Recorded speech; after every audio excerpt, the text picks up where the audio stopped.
Today, I'm crossing something off my Disney bucket list that's been on there for over a decade. I'm so excited. Hey Man Fam, today I'm at Disney's Animal Kingdom and I'm literally so excited I could scream, and I'm here to do Wild Africa Trek. This is a 3-hour experience, exclusive safari experience, and it's been around since 2011, and somehow, even though Animal Kingdom is my favorite park and I go to Disney World multiple times a week, I've never done this. So today, we're starting a brand new series, the Disney Bucket List series, where we do unique and niche experiences around Disney and beyond, and I'm so excited this is the first one. Let's get to Africa. Like I said, Wild Africa Trek is a 3-hour guided safari tour that gives you exclusive access to certain areas on the safari and some unique experiences you can't get any other way. The tour steps off several times a day and the cost is $199 per person. There are some discounts though for Disney Vacation Club and annual pass, so I paid a little bit less than that to do it today. You must be at least 8 years old and 48 inches tall to do the tour, and anyone under 18 does have to have an adult with them. It's also worth noting that closed-toed shoes are required on the tour, and pants versus dresses or skirts are highly recommended. I also know I'm not going to be able to bring my camera on the tour because anything you bring has to be able to attach to you. So I'm going to be using my phone and this cool lanyard, so hopefully that works out. Check-in for the tour is right here outside of the Kilimanjaro Safari's entrance. You will see the Animal Tours kiosk right here. You can just check in about 10-15 minutes prior to the tour with a cast member. Okay, I'm all checked in. She let me know that the first bathroom break is 2 hours into the tour, so gonna go take care of that. She also made sure that I didn't have any dietary restrictions because there are some snacks that are given out on the tour, some African snacks. She asked if I was an expected mother because they have to do something different with the harness. She also let me know they are gonna weigh me, which, but because there is a weight limit of 300 pounds. And she made sure that she checked my ID, and I'm all checked in. I'm literally so excited. Guides for the next 3 hours of adventure. As your guides, we are going to be answering any questions that you have, giving you all of our favorite animal information along the way, keeping you safe, acting as your personal paparazzi, and more. So I did attach some listening gear to you as you were getting harnessed up there. Now this is not the only equipment that's coming with us today. Rachel is starting off with our other equipment. So I do have our other piece of technology, and it's going to be our camera. So like Ashley said, we are going to be your personal paparazzi today. So don't mind us if we do ask you to stand in a particular spot so we can capture the best photo of you. We'll be taking photos of you, of the animals, hopefully fingers crossed, toes crossed, paws crossed, photos of you, the animals in the background. I don't know. We also take requests, so if there's something that you really want a photo of, please feel free to let us know. But know that we're also going to be taking lots of photos of you along the way, and we'll explain exactly how to get those at the very end, because we got some adventure to do. You'll probably forget it. We're all geared up and we're headed on the Gorilla Falls Exploration Trail.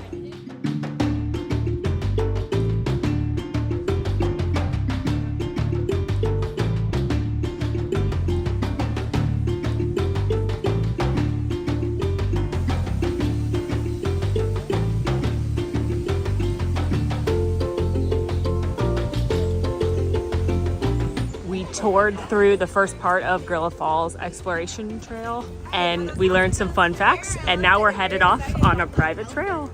Started walking on the private trail and I realized it was a little bit rockier than I expected. It certainly wasn't a really hard hike by any means, but it also certainly wasn't a smooth surface. We had to go up a few stairs, and then our guides gave us a few safety tips about how to use our equipment. I want you to go ahead and look down at it and make sure that this golden barrel is facing your zipper. If you look left, if you look down, it should be facing left. And I want you to go ahead and put your one hand on the flat silver part. The other hand, you can make some pincher claws. Grab onto the golden barrel. And then it was time to say hello to our first encounter with our first animal, the hippo.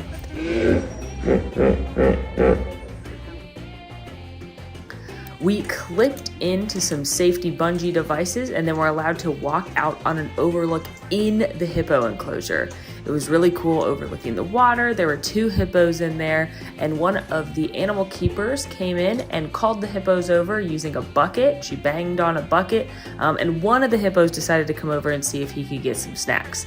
The animal keeper talked all about how the animals at Walt Disney World only get positive reinforcement. There's no negative reinforcement. So if the hippos want to come over and get a snack, they're more than welcome to. But if they don't want to, well, then they're hippos, they can do what they want. She also talked about how the snacks they were getting were just bonus extra snacks. It wasn't like their food for the day or anything. And we learned all about the hippos in the pool. It was a really cool experience to learn about my buddy Hans there and his tooth that was all messed up. We learned a little bit more about how they take care of the animals, and it was just a really neat experience to stand there and stare at these hippos. After spending a few minutes with the hippos, we got unhooked and then continued to walk through the reserve to the signature event of the Wild Africa Trek, which is the bridge crossing where you go over the hippo pool and the crocodiles underneath your feet.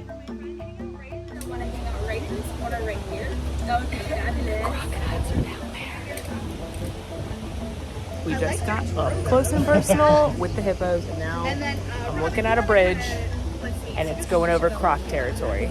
That's good.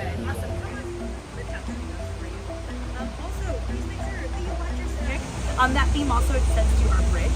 So you will notice that a couple of lengths are missing. Okay, we are on the bridge now. Don't want to fall. It's all safe, don't worry. But it is a little rickety when you're out here and looking at crocodiles. We're going over the hippos first. Oh my God, there's a hippo right there. Oh my God, I am above a hippo. Ah! This is the girl hippo pool, they were telling me. I'm gonna let her pass right under my feet as I stand on this lone. Look at that. Look at this. I'm literally on a rickety bridge and there's a hippo passing under me. This is amazing. Oh my gosh, look at them all. Oh, they're like playing. Okay, this is awesome. Look at them. They're like right here. They're right here. This is the coolest thing I've ever done in Disney World. Look at that hippo.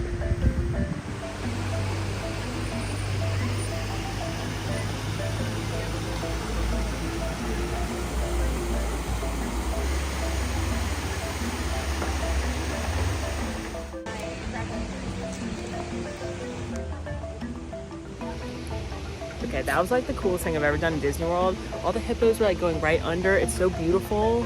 Now we're going over the crocodiles, which makes me a little more nervous than the hippos. Although I've been on safari enough to know that the hippos are the most dangerous animal in Africa, so maybe I should be less scared to go over the crocodiles.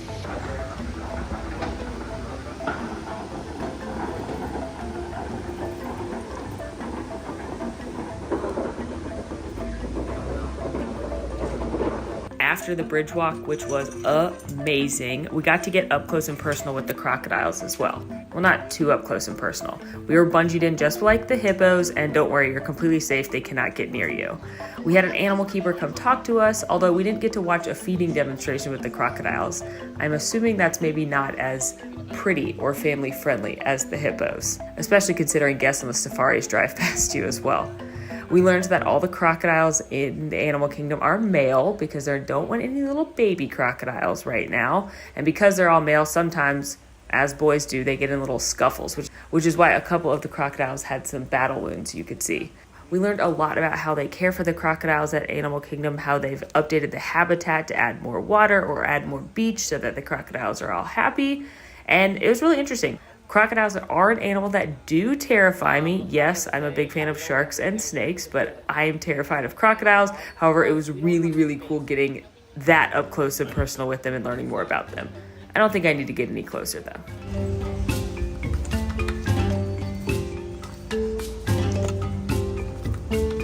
We're about halfway through the experience, but we have taken off our gear, and now we are getting on a private truck to head out to the savannah.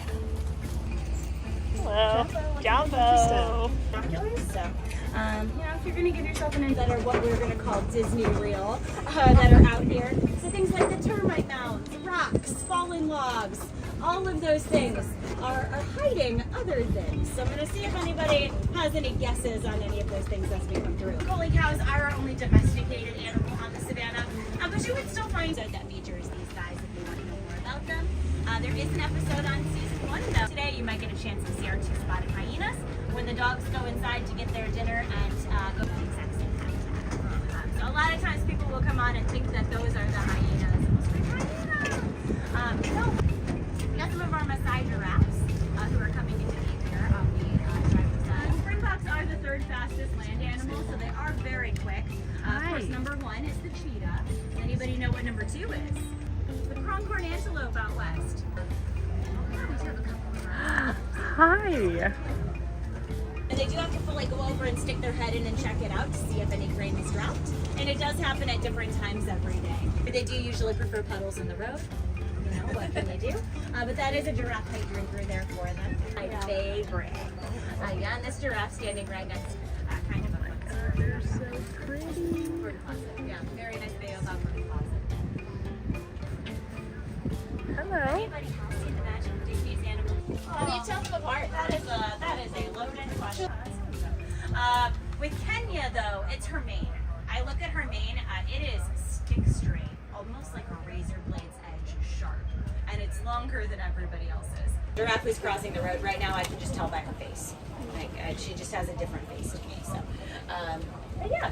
After our private safari and up close and personal time with the giraffes, which was amazing, as someone who loves Kilimanjaro safaris, being able to be out there and actually stop the vehicle and look at the giraffes and just sit there and watch them and learn some cool facts about the giraffes and the safari itself.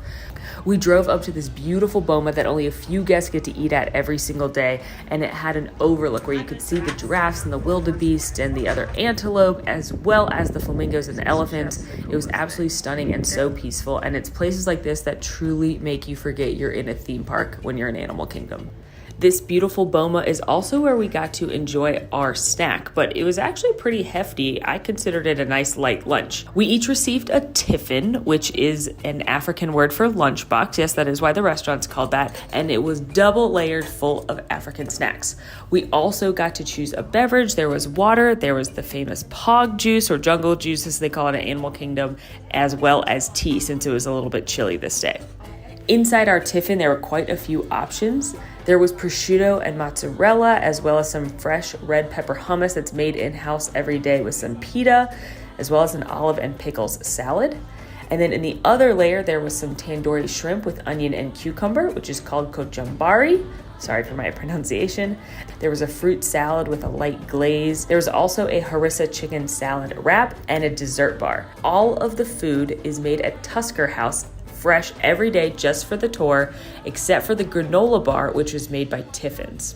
Dug right into that prosciutto and mozzarella, and it was fantastic. Nothing extraordinary as far as flavor goes, but I'll never turn down meat and cheese. The red pepper hummus was excellent as well. You could definitely tell it was house made. Could have used a little bit more pita, but no shame, I will eat meat and cheese without any kind of cracker. The fruit was fresh, had a little bit sweetness from the glaze, and the olives and pickles had a nice crunch to them. My favorite thing, however, besides the cheese, was the harissa chicken salad wrap. It was really creamy and delicious. Couple of those African spices, not anything too hot, just a little bit of that kind of curry, harissa, cumin, very delicious. I also really enjoyed the tandoori shrimp with the onion and cucumber. The onion cucumber added a crisp freshness to the dish, had a little bit of spice. It was excellent. I wish I could get this food on a regular basis. I also loved the dessert bar. It wasn't super sweet. It was kind of like a slightly sweet granola bar. It had some oatmeal in it, it had some maple in it, and I asked the cast members what flavor it was, and they said they make a new one every day. It's just whatever the chefs are feeling like. So that was an awesome addition to the tour. But it's enough where they can lay a little teeny tiny egg right on top of the doorway, and then Mama Bird can still fit to sit on top of it. Aww. Just had a most excellent snack out here on the Savannah. This is like so beautiful. Got some pictures taken, and now we're getting back on the truck. I was just testing to see like where I can build on them. But when it comes to flamingos, they pretty much are a very, very social bird. Yeah. Now we have two of my favorite animals out here on the reserve. We have some southern and white rhinos. Now this is definitely a mom and a baby right here. We actually have 3 calves here on the Savannah. How would you keep a rhino like birds for now? So they communicate a lot through smell. They actually create these things called mittens. They have essentially like a big social media for the driver's side. And these are 2 of the females hanging out. It looks like one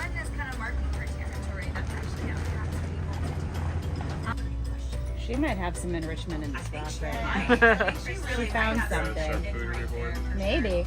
I don't know. She's so She uses pretty. her mouth for it. Usually it'll go kind of like roll in another time of year. There's Sakari on the far right, that a little tuft of mane sticking up, but it's actually a collection of runoff blood from the diet that we will collect. Just chilling. This is very fun, and they will enjoy it. He actually arrived with a bottle of Calvin Klein's Obsession, and his keepers who arrived with him to get him accustomed to life here at Animal Kingdom. What's his bracelet?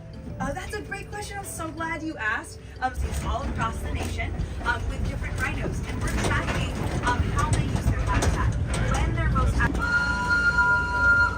Asante Sana, Kaylin! This was just the coolest. We just got like a private safari where they actually stopped and let us get up and get closer to the animals. Not like too close, but you know what I mean. And we got to learn all kinds of fun facts about them. You know, I love a fun fact. My favorite fun fact I just learned is that hyenas love poop. And you know I like the hyenas. And one of the hyenas just had his 18th birthday, and their favorite kind of poop is rhino poop. And he got a charcuterie board, if you will, of every different rhino's poop for his birthday. What a gift. Also, they had goats born recently, and all of the goats were named after actual goats. So there's like a Tom Brady goat now and a Simone Biles goat, which is genius. We also learned an enhancement to a fun fact I've shared before, which is how they separate the animals from each other as well as the guests. You may remember from the Secrets of Animal Kingdom's most popular ride video I did, I talked about this with Kilimanjaro Safaris, that the lions and cheetahs, for example, are actually a ditch and a ravine away from you that they can't jump over.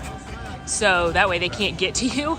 But I also learned that just to triple check that those were safe, that in case an animal fell down into it, could it crawl out of it? They had professional rock climbers come into the park to see if they could scale up those rock walls, and they could not. I assume the lions and cheetahs weren't in there while they were trying to scale it, but that would provide certain motivations. These are my fabulous safari guides, Rachel and Ashley. Can you tell everyone your favorite animal?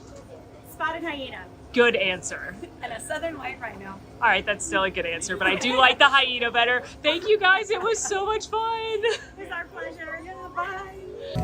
Wrapped up my Wild Africa trek. Got to keep the water bottle. I'm a big fan of that. They also gave us a photo pass card. They said it could take 24 to 48 hours for all the photos to link up. One of the cool things of going on the tour is that they had a camera with them at all times. They were taking candid pictures of us as we were looking at the animals, posed pictures of us with the animals, pictures of just the animals themselves, us on the bridge. So you get all of those photos included with purchasing the tour. So that's a nice take home from the event as well. It's probably gonna come as no surprise to you that I loved Wild Africa Trek. I'm so glad I finally got to do it. It lived up to everything I had hoped for in my dreams. Walking across that bridge in a very quiet, serene Animal Kingdom, looking down on the hippos and the crocodiles is one of the coolest things I've ever done in a theme park.